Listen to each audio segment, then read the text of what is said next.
Okay.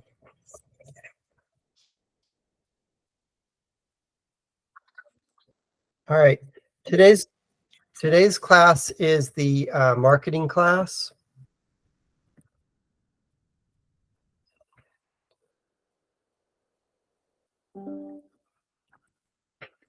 Today's class is the marketing class, and we're going to talk about how to market and sell yourselves, be an influencer to colleges to increase your chances of admission and increase your chances of scholarships. We'll also talk about 17 tips to make the most of the college fair. So this is just one class in the Be Intentional program. So intentional is a great word.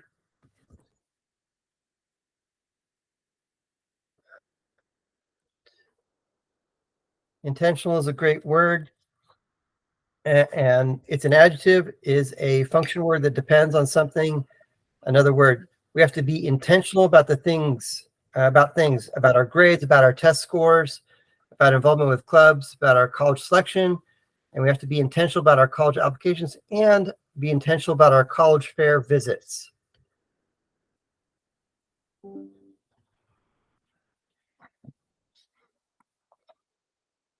Here's another great word, influence.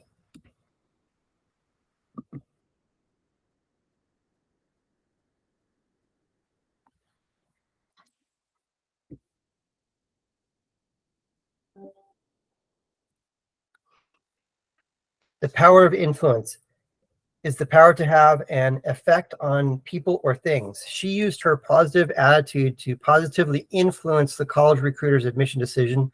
He used his energetic attitude to positively influence the college recruiter's scholarship decision.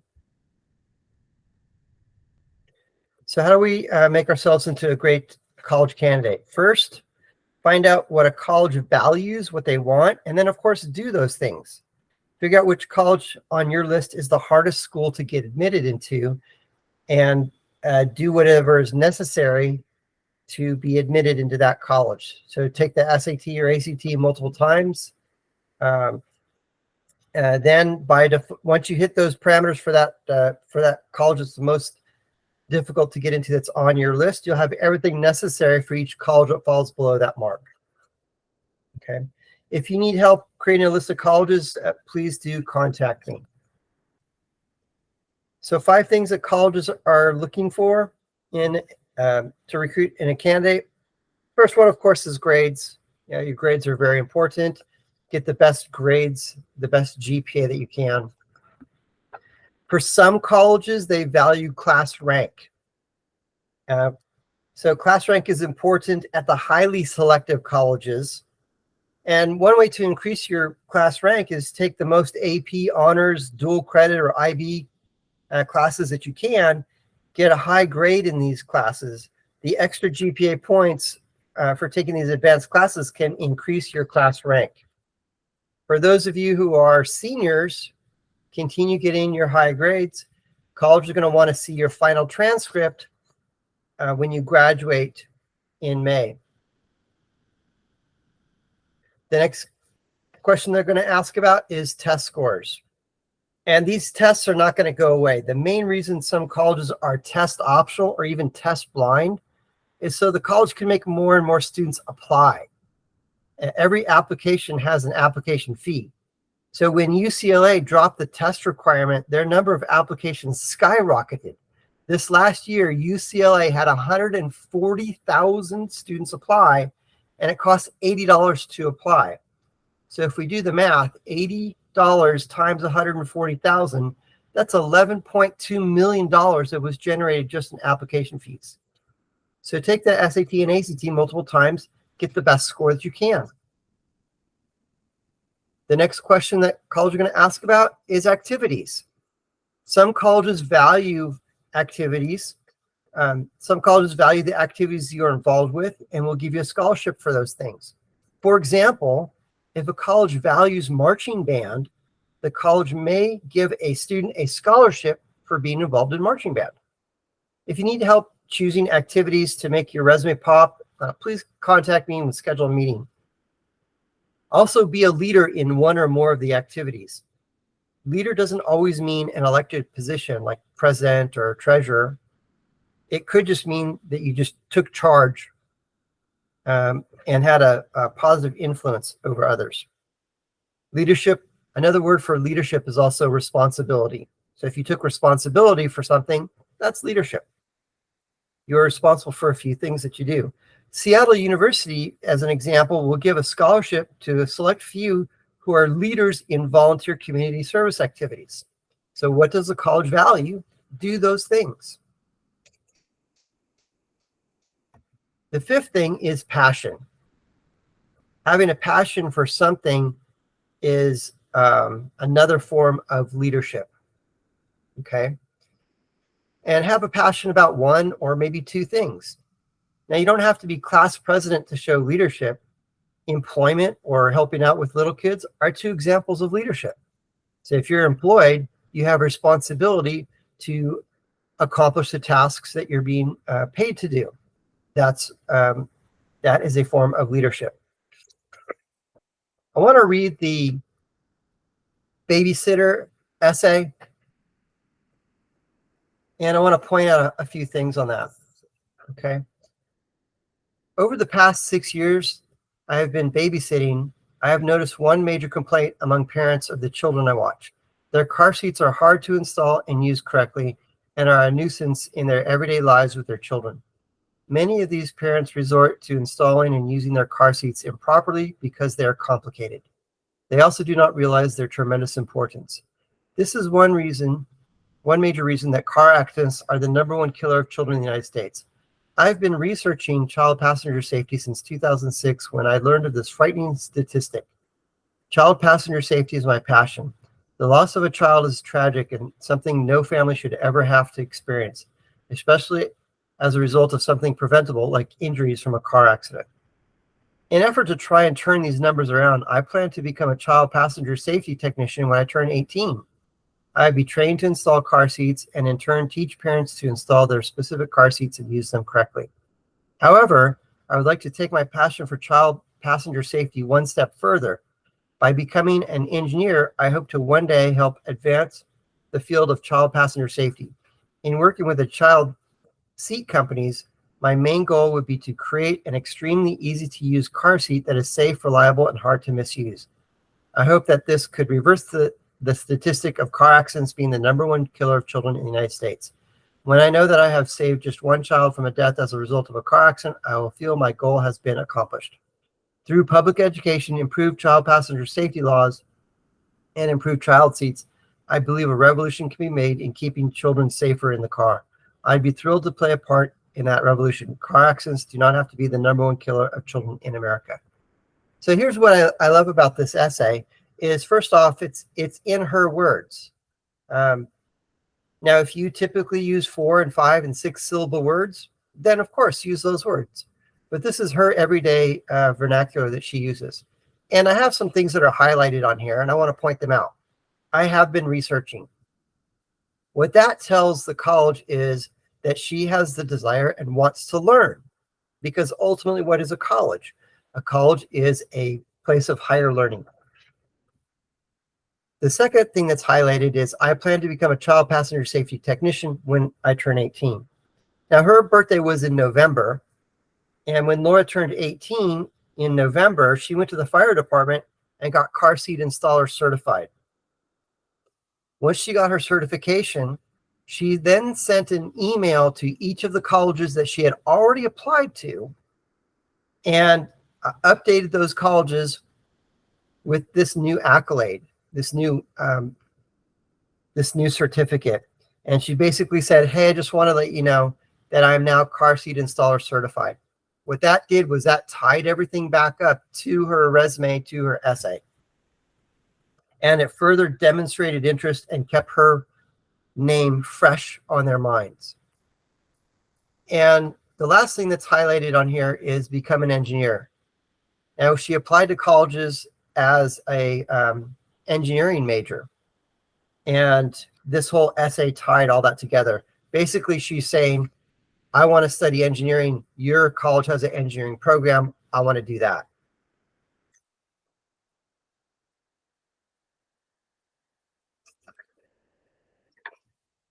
So Laura showed her passion for safety, engineering, and children in her essay and in her high school resume. So develop your passion. A lot of times I get the question of, I don't know how to develop a passion, or I'm passionate about so many things, or I'm not passionate about anything. What do I do? Well, the simple answer is learn more about it, whatever it is. The more you learn about it, the more you appreciate it. The more you appreciate it, the greater your passion is going to be for that activity, that thing, that subject, whatever it is. So what are you interested in? When you are not doing schoolwork or homework, what can we find you doing? What kind of hobbies do you have and do you enjoy? Or what kind of hobbies do you want to start? What kind of things do you research online and offline? Those might be some places where you can start developing your passion. So here's my story. When I was in college, several of my friends had motorcycles. I was interested in that, and I picked up a couple magazines on the topic, read some books about it, and would have browsed the internet, but that was before the internet was invented, and just learned more about it. And yes, that's a picture of my first motorcycle. And eventually it led me to getting a very fast motorcycle. And as my passion for that subject continued, I ended up doing some more things. The more I learned about it, the more passionate I became. And eventually I started doing some racing with my motorcycle. And one passion can lead to another passion.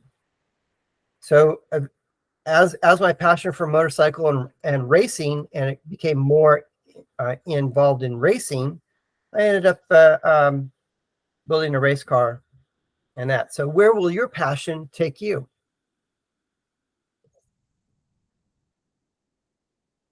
There is an official book of electronic etiquette. You can pick this up, or you can just pay attention here. So we want to talk a little bit more about the how, what, why, and when. So with electronic etiquette, when you are communicating with a college, imagine the person that you're corresponding with is a stuffy old English professor, and that English professor is going to grade your letter, your email, whatever it is that you send to them. So when you're communicating with a college, use complete sentences, proper grammar, punctuation, and spelling. All of those things matter. These things will have an influence on a college admission and college scholarships. Don't use abbreviations, spell out the whole word. Sometimes people may not understand what your abbreviation is. To provide clarity, use complete sentences and spell out the entire word. When you're communicating with a college with email, and please check your email on a regular basis, preferably daily, use an email account that you control. A school-issued email account may be turned off when you graduate from high school. And I can promise you that the college is going to send you an important email sometime in June. And if you graduate in May and they send that important email in June to an email account that was turned off, you're not going to get it. And that important email might be to sign up for orientation, or it might be to sign up for a dorm, or it might be to fill out a form to match you with a roommate. So use an email address that you control, and preferably something simple like your name at Gmail, or your name at Yahoo or Hotmail. And if you haven't done it yet, please create a signature file for your email. And the signature file, to create it, just go online and type in how to create a signature file for Gmail, or how to create a signature file for Yahoo, whatever email platform that you're using, and it will yield results. What you should put in that signature file is your full name, your first and last name, your address, your phone number, and your email address. And you could put in there class of 2025 or 2026 or whatever year you're graduating, if you'd like that. The reason why to have your full contact information in there is to make it as easy as possible for the college to get back to you if they have any questions or they want to notify you of anything. So because Ellie had her signature file in her email, the recruiter from Pacific Lutheran University called her up on the phone and left a message and said, hey, I'm going to be at the Starbucks in Scottsdale on these dates. Come out and see me. Keep your social sites clean, clean language and clean photos, no hate speech. So be intentional about your online presence. Colleges are communicating a lot via text these days. When you are texting someone, please include your name because when you reply back to them, okay, and include your full name on there. The reason is because sometimes the recruiter may text 100 or more students, and when you send a text with your full name, it makes it easier for the recruiter to get back in touch with you or to track you. Okay, you want to make it as easy as possible for the recruiter to do his or her job. So if you make it easy for them, you can increase your chances of admission and for scholarships.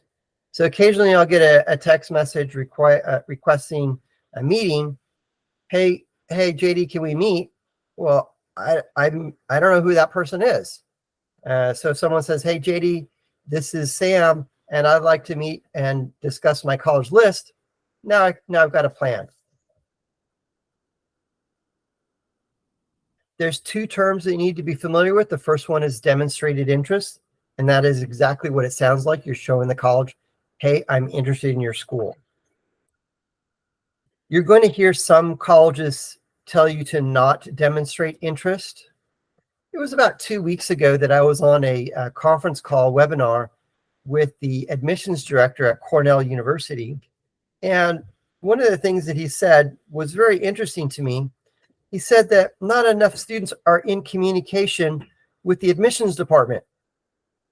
Well, if you go to Cornell's website, it says we don't value and we don't care about demonstrated interest.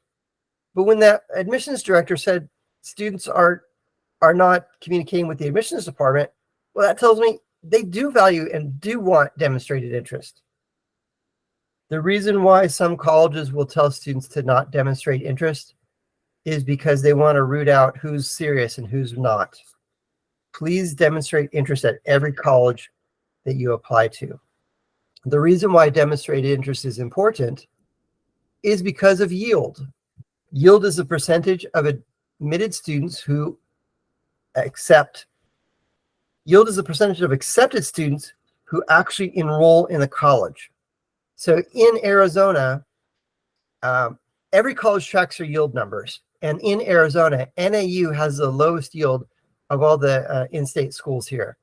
And it's 20%. What that means is for every 5 students that NAU admits, yes, you can come to my school, 4 go somewhere else, and 1 out of the 5 chooses to go to NAU. Well, colleges want to try and control their costs by admitting students who are more likely to say yes if they're admitted. And colleges will do this by tracking which students have demonstrated interest, which ones have demonstrated more interest, and which students have not demonstrated interest at all. Please demonstrate interest at every college because every college tracks their yield numbers. So now you know why these things are important. The next thing is to implement a plan.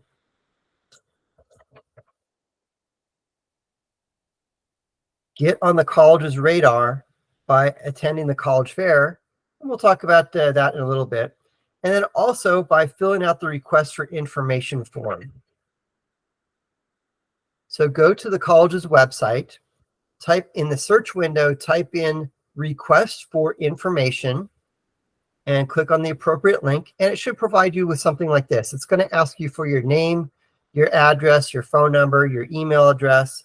It may ask you for some additional information, such as what's your grades, what's your GPA, if you took the SAT or ACT, what scores did you get? It might also ask, what your gender is. It might ask what major you might want to study. Whatever information that they're asking for, you want to provide them with that information. Okay. Fill all that out, click the submit button, and you'll get an email from the college You'll also get some flyers, brochures, catalogs, and things like that from the colleges as well. In one of those correspondences, you'll get it'll be either an email or a letter or a postcard, and that notification that you get will state, "Hey, my name's Steve Recruiter, and I'm your recruiter contact if you have any questions." Now that we've captured that person's name, now we can start marketing ourselves, selling ourselves to that recruiter, and start developing a relationship and rapport with that recruiter. As you develop a relationship with the recruiter by asking questions, by meeting that person at the college fair, by meeting that person when you go and visit the college, when you go to their college campus and you visit them, or if that recruiter comes to your high school campus and you meet that recruiter, each time that you do that, you're demonstrating interest. And each time that you're doing that, you're developing more and more rapport with that recruiter. And eventually what will happen as you develop a friendship and rapport with that recruiter, eventually what will happen is there will be a shift that happens, and that recruiter will become your advocate. And that's what we want them to become, your advocate. When they become your advocate, that's when the magic happens. The purpose of the college fair is two things: get more information, get information about the college, and meet the college representative or the college recruiter, sometimes called the admissions representative, admissions recruiter. There's a bunch of different titles that go along with that. It's the same job, and their job is to meet students and try and encourage and influence that student to apply to their college. So it will be the college representative or the college representative and a panel of people who make the decision of admission and the decision of scholarships. So getting to know this person can increase your chances of admission and increase your chances of scholarships. So here's the human psychology behind that. If that person knows you and they like you, the probability of admission and scholarships goes up. So seniors, definitely go to the college fair. Check out the roster beforehand and let that recruiter know that you have applied to their college, or you will apply shortly. And you will apply shortly. And then get some information, ask the recruiter some questions and all that. Juniors, go to the fair, ask some questions, and develop rapport and get information from the recruiter. Sophomores and freshmen and younger, do the same thing. Go to the fair, get information.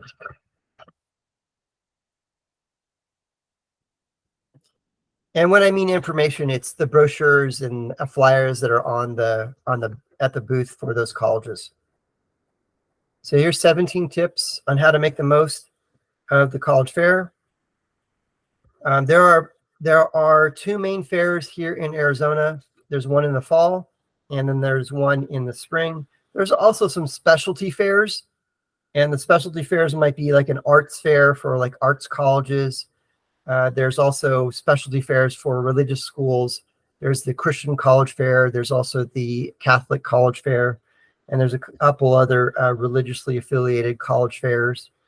And then there's also STEM fairs, etc. A quick internet search of all those things can yield those results.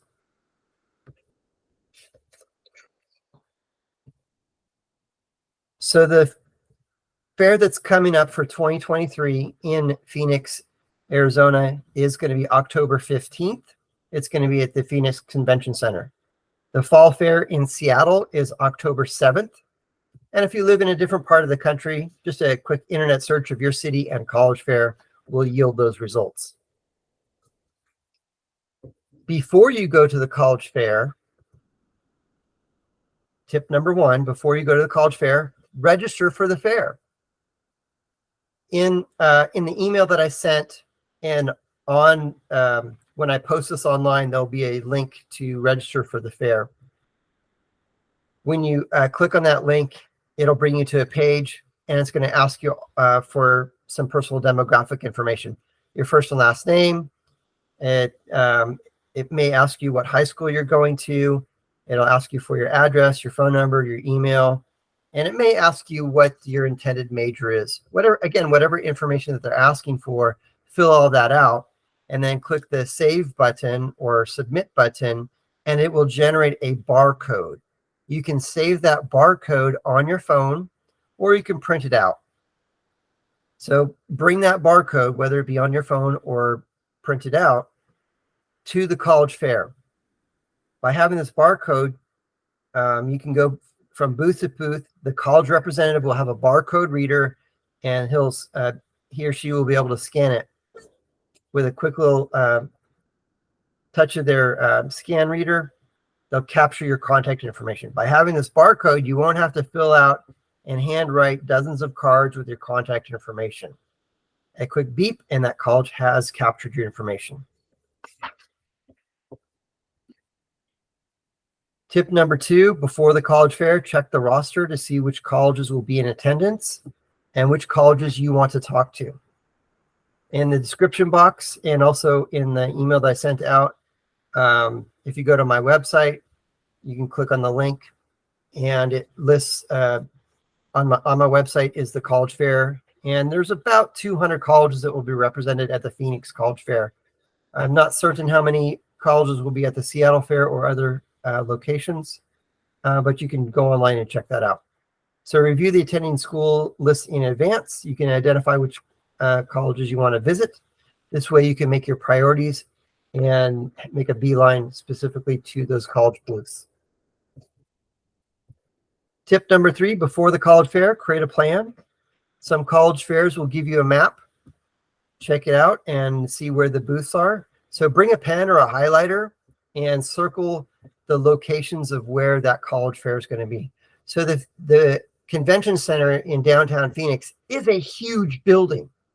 They're going to give you a map, and they're going to say, oh, ASU is going to be booth number 801, and University of San Diego is going to be booth 404, et cetera, et cetera. Circle those colleges that you want to go see and head directly to those college booths.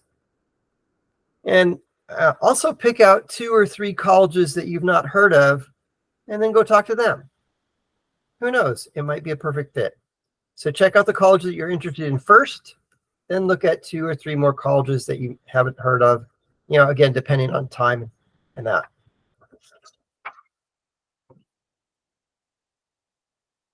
Tip number 4, before the college fair, be prepared with a list of questions. If you don't know what questions to ask, I've emailed everyone on this webinar a list of questions. Plus, in the description box, when I upload this, there'll be a link to that list of questions. Print those out, circle or highlight whichever questions are important to you, and then ask those questions. An important question to ask an out-of-state college is, how accessible is your campus with some form of major transportation? Airport, train, bus, etc. That's an important question to ask out-of-state colleges. Tip number 5, forge your own path, and don't be afraid to split up from your friends and your parents. In fact, ditch your parents. Parents, it's okay for you to go to the college fair, but don't be the one that engages with the college representative, because the college wants to admit the student, your student, not you, the parent.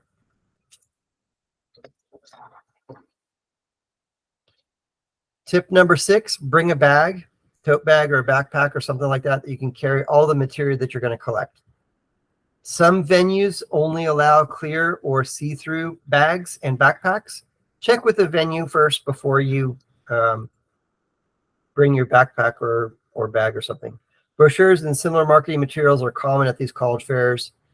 Pick up all the printed material, and sometimes at the college fairs they might even have a bag, but be prepared before. Tip number 7, dress appropriately. This is a big one, really. Dress up a little bit. You want to show the college that you are taking this seriously. What you are wearing helps to form the first impression that representatives will have of you. You want to present an image that is professional and well put together. When talking to the representative, remember to smile and to make eye contact. and to convey that you are interested in attending their school. And do not wear any shirts or hats that have college names or college logos on them. Because if you're wearing a University of Oregon shirt and you're talking to the University of Kansas representative, that doesn't look good. So dress up a little bit. So let's talk about some tips during the college fair. Tip number 8, get there right as it opens. Some college fairs are just a few hours. Some may be all day. Getting there early, right as it opens, ensures that the representative that you meet will be fresh and ready to go. Here in Arizona, the fall fair is the big fair, and they're going to bus kids in from Flagstaff, from Yuma, and from Tucson, and these kids are going to arrive around noon, and the fair opens at 11. So get there at 11 before the big rush. Tip number 9, at the college fair, introduce yourself and try to ask the first question, not your parents. Remember, you ditched your parents? Say something like, "Hi, my name is JD Wyzolek, and I'm going to be a biology major." And how accessible is your college to some form of major transportation? Another question that I love to ask is, does your college have any secret traditions? At my alma mater, Biola University, our athletic team is the Eagle. And with our Eagles, we had a giant eagle egg that was like 3 feet in diameter. It weighed like 300 pounds. It was painted gold. And like a week before a game, the egg would disappear and then it would reappear later on. So that was one of the secret traditions that we had at our school. So you can ask that question. What secret traditions does your school have? Question number 10, or not question, tip number 10, don't ask the representative to evaluate your chances of admission. Hey, what's my chances of being admitted to your school? Instead, ask, what are 2 or 3 cool things about your college? What's your college's favorite traditions?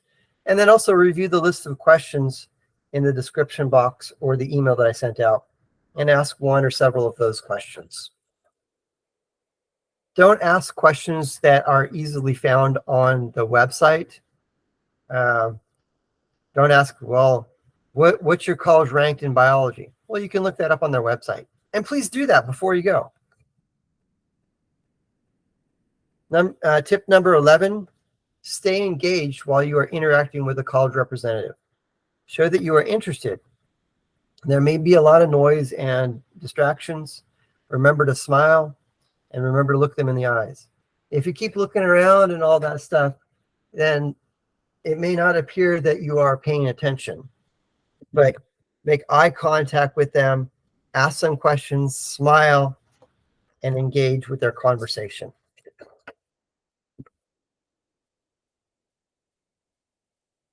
Tip number 12, take some notes. These notes will help you remember things. Plus, you could use these notes to help write your essay. Some colleges are going to ask the essay question, why do you want to come to our college? And a really great answer is, because when I went to the college fair and I talked to recruiter John Smith, he said this. And then you can kind of elaborate on that. And take notes, as I mentioned. You can take handwritten notes. That's fine. Bring a notepad or something like that. If you take notes on your phone, and that's okay too, let them know. Hey, don't just be typing stuff on your phone, because it may appear as if you're texting someone else and not being engaged with that person. So tell them, hey, I'm going to be taking some notes on my phone so that I can remember all these important things that you're telling me about. That will impress them.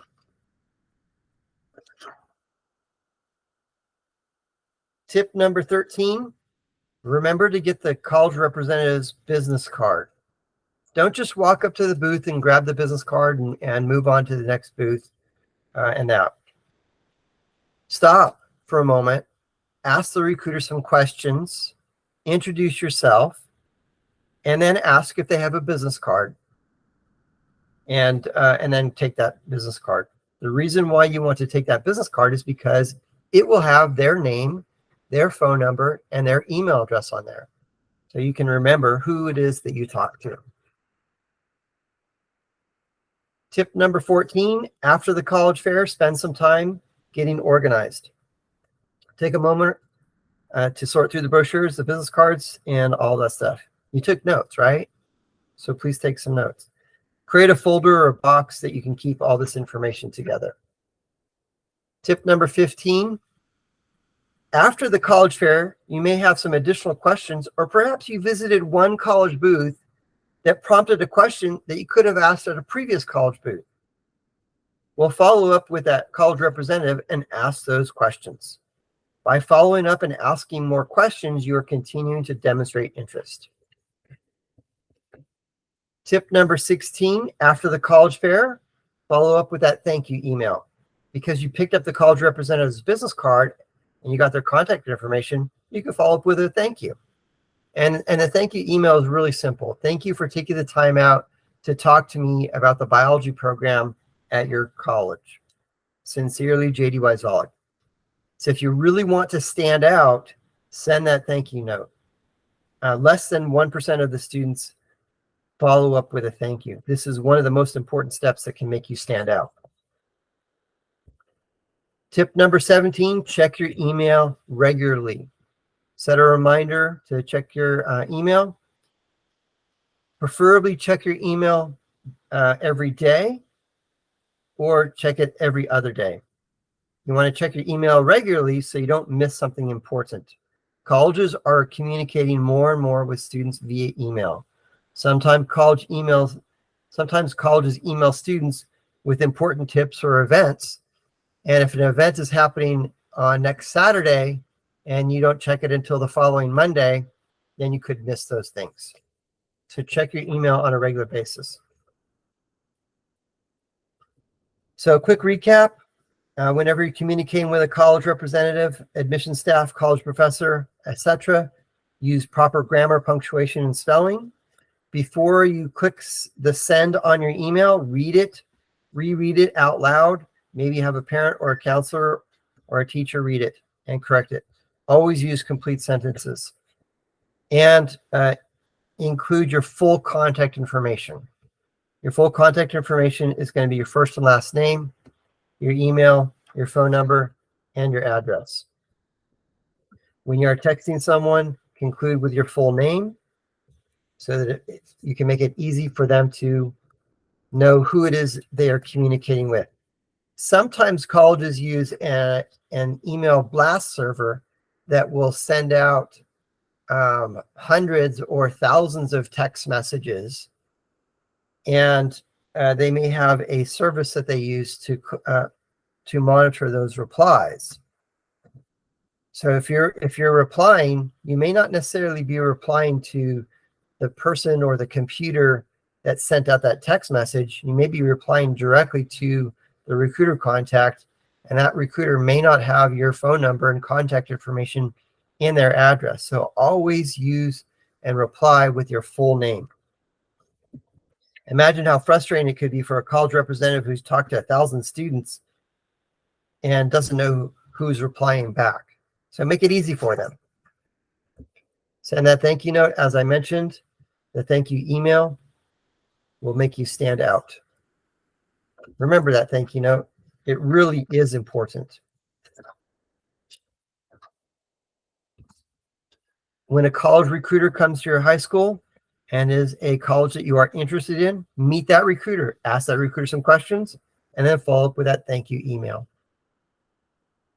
3 important questions you can ask is, what is your best scholarship and what do I have to do to earn that?